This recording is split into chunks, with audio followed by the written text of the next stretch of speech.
रात के सन्नाटे में जब पूरा शहर गहरी नींद में डूबा था, शहर से दूर एक पुराना बंगला खामोशी से घिरा था।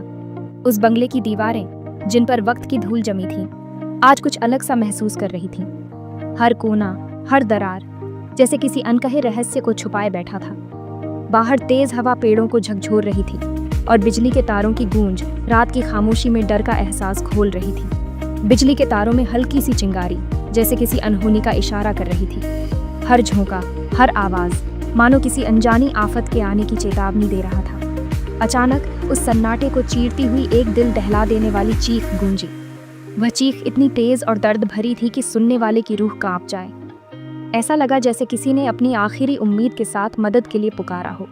उस चीख में डर, बेबसी और मौत की आहट साफ झलक रही थी, जैसे किसी ने अपनी पूरी ताकत से अपनी जान बचाने की आखिरी कोशिश की हो। वह चीख, जो अब भी दीवारों में गूंज रही थी, एक अनकहे दर्द की गवाही दे रही थी। बंगले की पुरानी दीवारें उस चीख को अपने भीतर समेट लेती हैं। हर ईंट, हर पत्थर उस रात के डर और रहस्य को अपने अंदर छुपा लेता है। कमरे में पसरा सन्नाटा अब और भी भारी हो गया था। कमरे के अंदर सब कुछ अस्त व्यस्त था। टूटे कांच के टुकड़े फर्श पर बिखरे हुए थे, जैसे किसी ने वहां जोरदार संघर्ष किया हो। हर चीज अपनी जगह से हिली हुई थी, मानो किसी ने अपनी जान बचाने के लिए हर मुमकिन कोशिश की हो। एक कुर्सी उलटी पड़ी थी, उसके पास फर्श पर ताज़ा खून फैला था। खून की बूंदें कमरे के कोनों तक पहुंच गई थीं, जैसे किसी ने वहां अपनी आखिरी सांस तक लड़ाई लड़ी हो। खून के बीच माया की लाश पड़ी थी, उसकी खुली आंखें, जिनमें अब भी डर और सवाल झलक रहे थे, जैसे आखिरी सच जानने को बेताब थी। माया की आंखों में अब भी अधूरी कहानी छुपी थी, जो किसी को सुनाई नहीं दी। कमरे में मौत की गंध और डर घुल चुका था। हर कोना, हर परछाई उस रात की भयावहता को और गहरा कर रही थी। ऐसा लग रहा था जैसे खुद हवाओं में भी डर समा गया हो। कमरे की हर चीज गवाही दे रही थी कि यहाँ मौत से पहले जबरदस्त संघर्ष हुआ। फर्श पर खून के निशान, बिखरी चीजें और टूटी फूटी चीजें, सब कुछ उस भयानक रात की कहानी सुना रहे थे। बाहर की दुनिया इस सब से बेखबर थी। लोग अपने घरों में चैन की नींद सो रहे थे। किसी को अंदाजा भी नहीं था कि कुछ ही दूरी पर एक जिंदगी हमेशा के लिए खत्म हो चुकी है।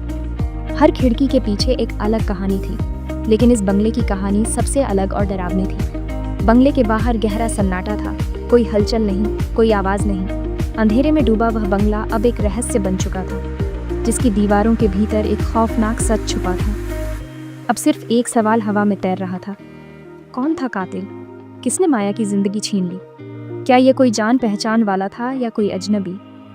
हर परछाई, हर कोना अब एक अनसुलझी पहेली बन चुका था। क्यों हुआ माया का कत्ल? क्या वजह थी कि एक मासूम जान को इतनी बेरहमी से खत्म कर दिया गया? पुलिस के लिए यह सिर्फ एक केस नहीं, बल्कि एक चुनौती थी, सच को उजागर करने की। उसी वक्त दूर से एक गाड़ी की हेडलाइट्स अंधेरे को चीरती हुई बंगले की ओर बढ़ रही थी। उस गाड़ी में बैठा था एक जांबाज इंस्पेक्टर, जो इस रहस्य से पर्दा उठाने के लिए तैयार था। क्या वह इंस्पेक्टर माया के कातिल तक पहुंच पाएगा, या यह चीख हमेशा के लिए अनसुनी रह जाएगी? कहानी अब शुरू होती है। सुबह होते ही पुलिस की गाड़ी बंगले के गेट पर रुकी। इंस्पेक्टर अयान उतरा, आंखों में ठंडक, चाल में आत्मविश्वास। अयान ने बंगले को एक्सरे जैसी नजरों से देखा, ग्लव्स पहने और अंदर दाखिल हुआ। लाश के पास घुटनों के बल बैठकर उसने हर सुराख को गौर से देखा। खून के धब्बे, टूटे नाखून, बिखरे बाल। लाश कितनी पुरानी है? अयान ने फोरेंसिक टीम से पूछा। करीब 8 से 10 घंटे, जवाब मिला। अयान जानता था कातिल कोई ना कोई सुराग छोड़ ही जाता है। उसने टीम को निर्देश दिए, हर कोना छान मारो, कुछ भी मिले तो रिपोर्ट करो। डायरी में नोट्स लिखते हुए अयान के दिमाग में शक की सुई घूमने लगी। यह कत्ल किसी अपने का है। जैसे जैसे जांच आगे बढ़ी, शक की सुई 3 अलग अलग चेहरों पर आकर टिक गई, रामू, शर्मा जी और रिया। ये तीनों ही माया के जीवन में किसी न किसी रूप में जुड़े हुए थे और अब पुलिस की नजरों में सबसे बड़े संदिग्ध बन चुके थे। हर किसी की अपनी कहानी थी, अपने अपने राज थे, लेकिन सच कौन छुपा रहा था, ये जानना बाकी था। तीनों को थाने बुलाया गया। पुलिस स्टेशन की दीवारों के बीच अयान की पैनी नजरें हर हाव भाव को पढ़ने की कोशिश कर रही थीं। कमरे में एक अजीब सा तनाव था। तीनों की धड़कनें तेज थीं और हर कोई अपनी सफाई देने को बेचैन था। अयान जानता था कि इन तीनों में से कोई एक सच छुपा रहा है। सबसे पहले रामू आया, डरा सहमा, कांपती आवाज में बोला, मैं 20 साल से इस घर में हूँ। माया बिटिया को अपनी बेटी मानता था। उसकी आंखों में डर साफ झलक रहा था, जैसे कोई बड़ा बोझ उसके दिल पर है। रामू ने बताया कि माया के साथ उसका रिश्ता हमेशा भरोसे का रहा, लेकिन उसकी घबराहट कुछ और ही कहानी बयां कर रही थी। कल रात कहाँ थे? अयान ने सीधा सवाल दागा। रामू की जुबान लड़खड़ा गई। उसने जवाब देने में हिचकिचाहट दिखाई। उसने कहा, मैं अपने कमरे में था, लेकिन नींद नहीं आ रही थी। उसकी बातों में सच्चाई कम और डर ज्यादा था, जिससे अयान को और शक हुआ। अब बारी थी शर्मा जी की, माया के पड़ोसी। शर्मा जी ने कहा, मैं सिर्फ पड़ोसी हूँ, लेकिन बंगले से अक्सर तेज आवाज़ें आती थीं। कई बार रात को भी झगड़े की आवाज़ें सुनाई देती थीं। उनकी आवाज़ में घबराहट थी, मानो वो कुछ छुपा रहे हों या किसी डर से बोल रहे हों। शर्मा जी का चेहरा सफ़ेद पड़ गया। उनकी आंखें एक पल के लिए झुक गईं। उन्होंने धीरे से कहा, हाँ, एक बार किसी मर्द की आवाज़ सुनी थी, लेकिन पहचान नहीं पाई। उनकी बातों में सच्चाई और डर दोनों झलक रहे थे। आखिर में आई रिया, माया की सबसे करीबी दोस्त। उसकी आंखें सूजी हुई थीं, चेहरा थका हुआ और उदास था। रिया ने रुंधे गले से कहा, माया मेरी बहन जैसी थी। हम हर बात एक दूसरे से शेयर करते थे। उसकी आवाज़ में दर्द था, लेकिन उसके हाव भाव में एक अजीब सी बेचैनी भी थी। लेकिन जब अयान ने उससे माया की आखिरी रात के बारे में पूछा, तो उसके जवाब में एक पल का ठहराव था। रिया की आंखें झुक गईं और उसने चुप्पी साध ली। ये ठहराव अयान की नज़रों से नहीं छुपा, और उसने महसूस किया कि रिया के पास भी कोई ऐसा राज है जो अभी तक सामने नहीं आया। अयान ने रामू को फिर बुलाया, इस बार सख्त लहजे में। तुम झूठ बोल रहे हो रामू, सीसीटीवी में तुम बंगले की तरफ जाते दिखे हो। रामू टूट गया। माया बिटिया ने मुझे बुलाया था, वो डरी हुई थी। उन्हें किसी अपने से धमकी मिल रही थी। नाम बताया? नहीं, बस कहा कि धोखा हमेशा अपना ही देता है। रामू की आंखों में चिंता थी। मैंने उन्हें हिम्मत दी, फिर अपने क्वार्टर लौट गया। अयान सोच में पड़ गया। यह कत्ल अचानक नहीं, सोची समझी साजिश थी। अब शक रिया पर गहरा रहा था, लेकिन सबूत चाहिए था। अयान को अब धमकी भरे कॉल की डिटेल निकालनी थी।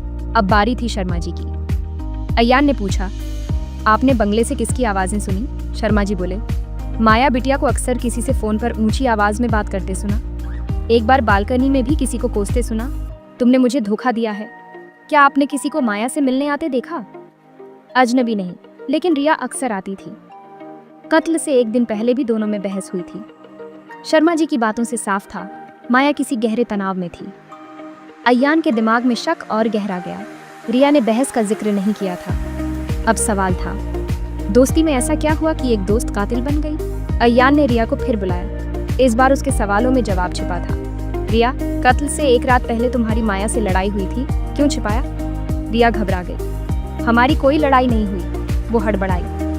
अयान ने सबूत सामने रखे। शर्मा जी ने सुना, रामू ने बताया, और तुम्हारे फ़ोन रिकॉर्ड्स भी यही कहते हैं। रिया के चेहरे से मासूमियत का नकाब उतरने लगा। तुम कुछ नहीं समझोगे इंस्पेक्टर, माया ने मुझसे सब कुछ छीन लिया था।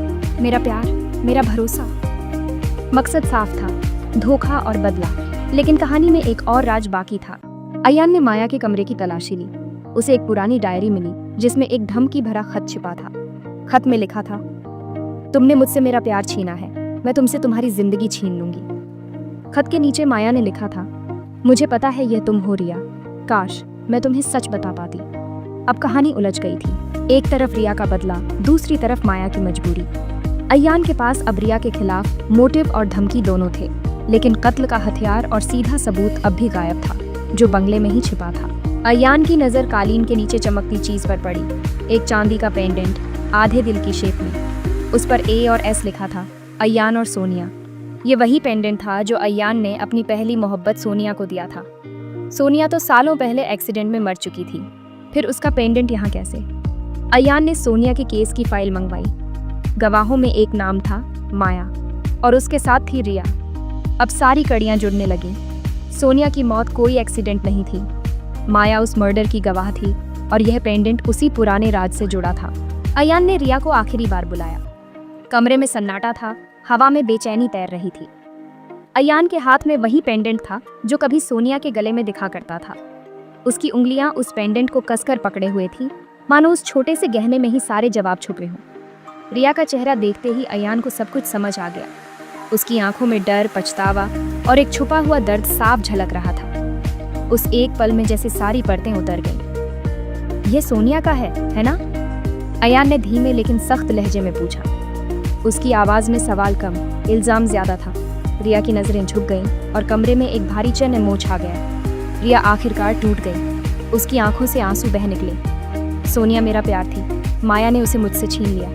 मैं उसे कभी माफ़ नहीं कर पाई, रिया ने कांपती आवाज़ में बताया। माया ने सोनिया की गाड़ी के ब्रेक फेल कर दिए थे। सबने उसे हादसा समझा, लेकिन असलियत कुछ और थी।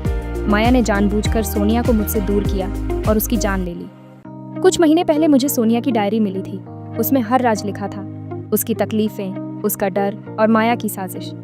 डायरी पढ़कर मेरी दुनिया ही बदल गई। उस रात मैंने माया से सच उगलवाने की कोशिश की। बहस बढ़ती गई और गुस्से में मैंने आपा खो दिया। मैंने माया को धक्का दे दिया और वो गिर पड़ी। सब कुछ एक झटके में ख़त्म हो गया। रिया का नकाब आखिरकार उतर चुका था। उसका मकसद सिर्फ बदला था, सोनिया के लिए, अपने अधूरे प्यार के लिए। लेकिन बदले की आग ने सब कुछ जला डाला। कानून ने अपना काम किया। रिया को उसके गुनाह की सज़ा मिली। अदालत में उसकी आंखों में पछतावे के आंसू थे, लेकिन अब बहुत देर हो चुकी थी। इंसाफ हो गया, लेकिन अयान के दिल में एक अधूरी कसक रह गई। उसने खुद से सवाल किया, क्या सच में सोनिया को इंसाफ मिला, या फिर सब कुछ खोकर भी कुछ अधूरा रह गया? दोस्ती, प्यार और धोखे की इस कहानी में हर कोई हारा था।